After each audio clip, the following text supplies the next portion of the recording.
जय हिंद दोस्तों। स्वागत आप सभी का एक बार फिर से। आज हमारा इस वीडियो का विषय है छंद।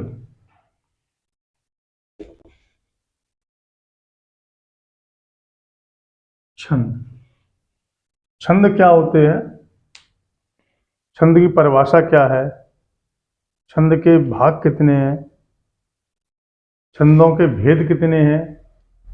तो छंदों के अंग अलग हैं, छंद के अंग अलग होते हैं और भेद अलग होते हैं। तो शुरू करते हैं वीडियो।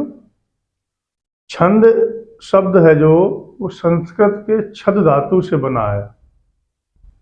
छंद शब्द है वो संस्कृत के छद धातु से बना है, जिसका अर्थ होता है आह्लाद या उत्पन्न करना या आनंदित करना।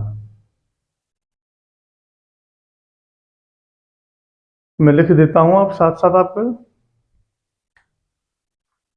छंद शब्द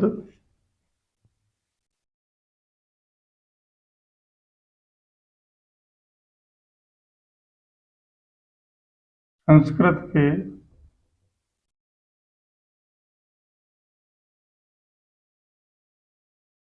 छद धातु से बना है।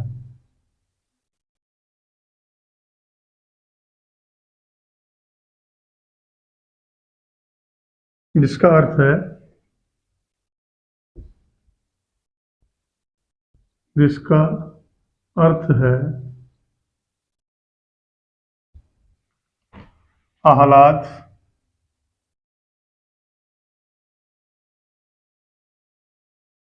आह्लाद, आह्लाद या उत्पन्न करना,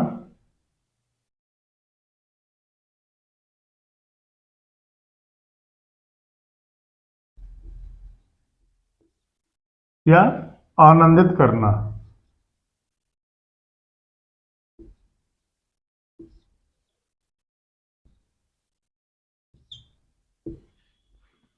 ये तो रहा छंद का अर्थ।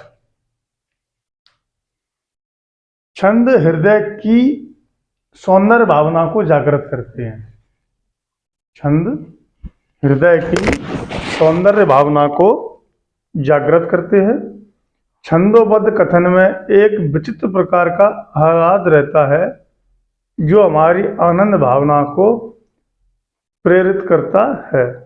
यही कारण है कि गद्य की अपेक्षा पद्य अधिक आकर्षक होता है।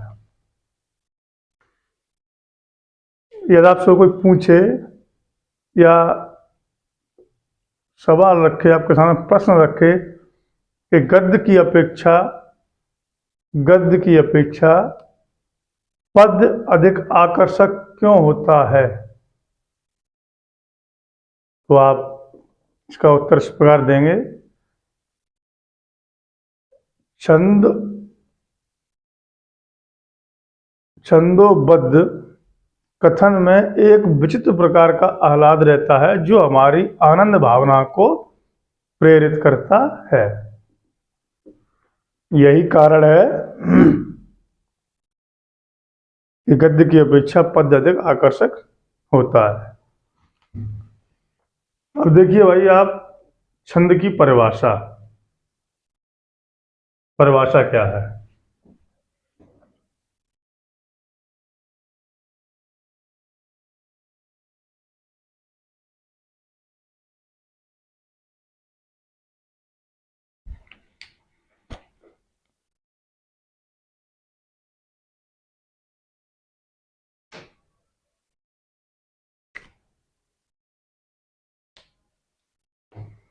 छंद की परिभाषा है अक्षरों की संख्या व क्रम, अक्षरों की संख्या व क्रम, मात्रा गणना तथा गति से संबंध विशिष्ट नियमों से नियोजित पद्य की रचना को छंद कहा जाता है।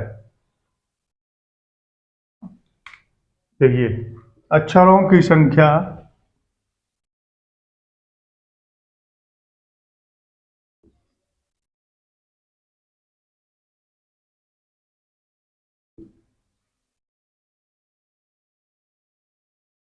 अक्षरों की संख्या व क्रम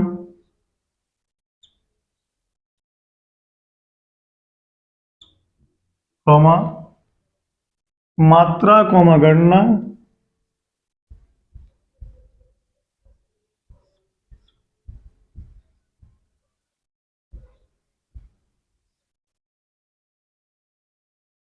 मात्रा कॉमा गणना तथा यति गति से संबंध तथा यति गति से संबंध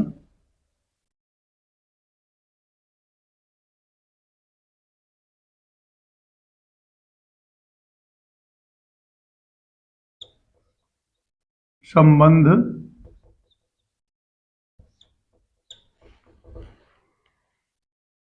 विशिष्ट नियमों से नियोजित विशिष्ट नियमों से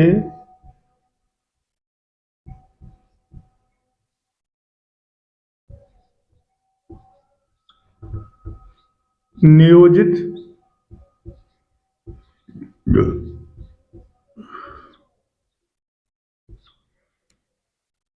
विशिष्ट नियमों से नियोजित पद्य की रचना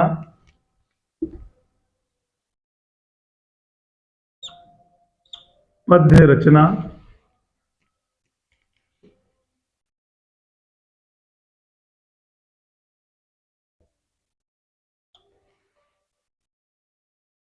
को छंद कहा जाता है।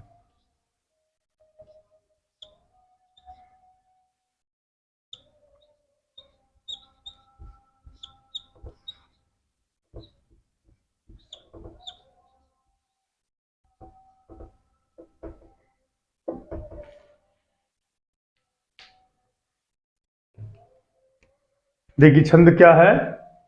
छंद शब्द संस्कृत के छद धातु से बना है। छंद शब्द संस्कृत के धातु से बना है, जिसका अर्थ होता है आह्लाद या उत्पन्न करना या आनंदित करना। ये इसके अर्थ होते हैं। अब देखिए छंद की परिभाषा। अक्षरों की संख्या, अक्षरों की संख्या व क्रम मात्रा गणना तथा यति गति से संबंध तथा यति गति से संबंध विशिष्ट नियमों से नियोजित पद्य रचना को छंद कहा जाता है। अब देखिए छंद, छंद के अंग। अगला हमारा हेडिंग है इसमें छंद के अंग।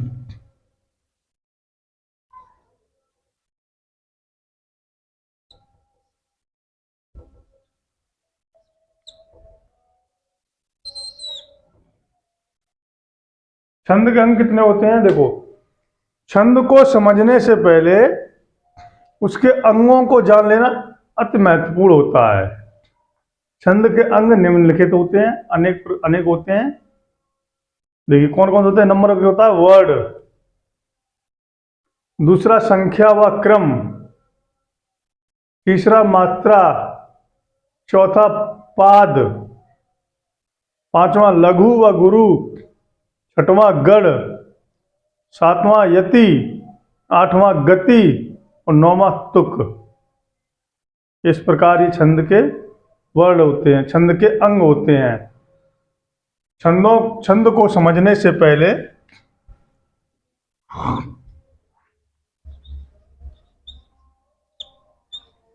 छंद को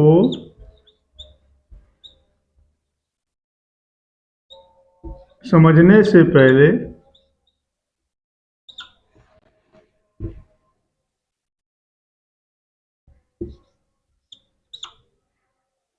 छंद को समझने से पहले उसके अंगों को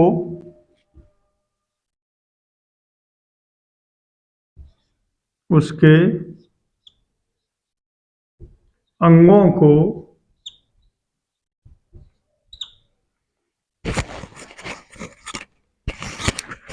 अंगों को जान लेना महत्वपूर्ण होता है, महत्वपूर्ण है जान लेना महत्वपूर्ण है।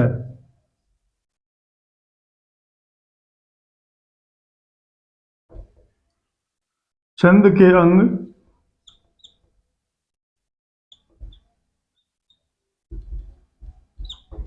निम्न प्रकार हैं।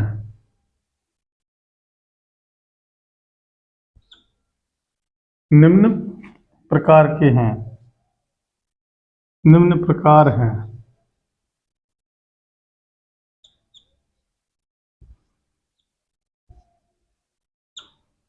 नंबर 1,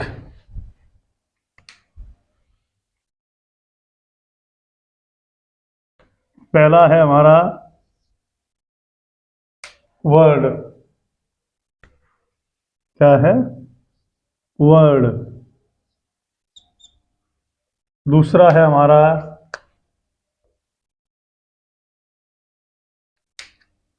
मात्रा।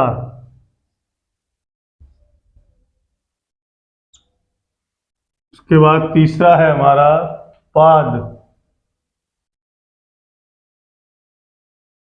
चौथा है हमारा संख्या व क्रम।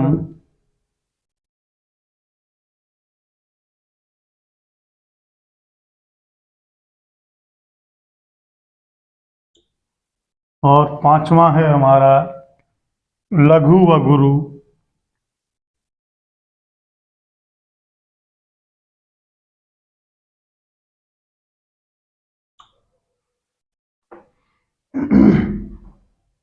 और छठवां है हमारा गढ़। सातवां है हमारा यति।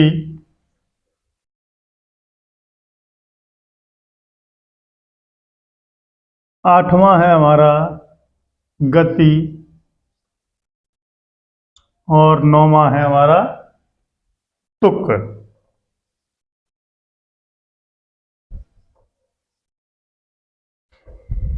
अब मैं इनके क्रम लिख दूं।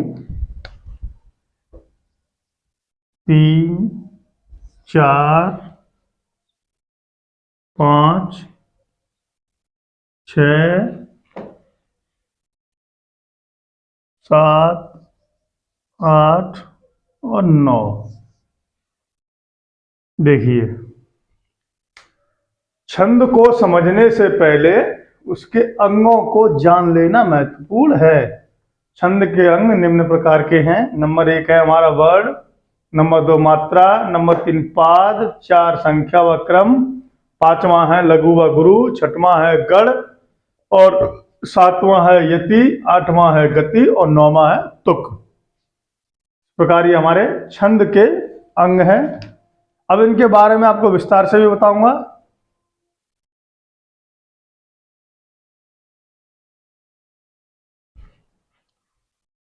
इनके बारे में आपको मैं विस्तार से बताऊंगा नेक्स्ट पार्ट में। वर्ड क्या होते हैं? वर्ड को अक्षर कहते हैं। मैं अभी थोड़ा आपको परिभाषित कर दे रहा हूं 1-2 शब्दों को। वर्ड को अक्षर कहते हैं। यह छोटी सी ध्वनि होती है। यह छोटी सी ध्वनि है जिसे खंडित नहीं किया जा सकता। खंडित का अर्थ है पूजा पाठ से नहीं है। इसको तोड़ा नहीं जा सकता। इसको अलग अलग नहीं किया जा सकता। जैसे अ या इ, अ या इ, उ या रि। इन ध्वनियों को, इन छोटी छोटी ध्वनियों को खंडित यानी अलग अलग नहीं बांटा जा सकता। इनको तोड़ा नहीं जा सकता है। जैसे हर्ष वर्ड होते हैं, ह्रस्व वर्ड होते हैं हमारे। जिन वर्णों के उच्चारण में कम समय लगता है उन्हें हर्ष वर्ड कहा जाता है। जैसे अ, ई, उ और री। अ, ई, रू, री और उ। और होते हैं हमारे दीर्घ वर्ण। दीर्घ वर्णों के उच्चारण में अधिक समय लगता है। दीर्घ वर्णों के उच्चारण में अधिक समय लगता है। जैसे आ, आ, बड़ा वाला आ बोलते हैं, अ और आ। तो आ हमारा हो गया हर्ष वर्ण और आ हमारा हो गया दीर्घ वर्ण। इसका ई, बड़ी वाली ई और ई, तो बड़ी ई ऐसी वाली मात्रा लगती है शब्द के पीछे से, वर्ण के पीछे से जो मात्रा लगती है वो बड़ी वाली ई होती है। फिर है ऊ, एक होता है उ और एक होता है ऊ, उ ऊ। तो इनमें हमें बोलने में अधिक समय लग रहा है, इसलिए ये दीर्घ वर्ण कहलाएंगे। इसी प्रकार मात्रा होती है, इसी प्रकार मात्रा होती है। ऐसे ही पाद के है, संख्या व क्रम है, लघु गुरु है। ये सभी मैं आपको नेक्स्ट पार्ट में विस्तार सहित आपको समझाऊंगा और बताऊंगा भी। तब तक के लिए अपने आसपास साफ सफाई बनाए रखें। धन्यवाद एंड जय हिंद दोस्तों।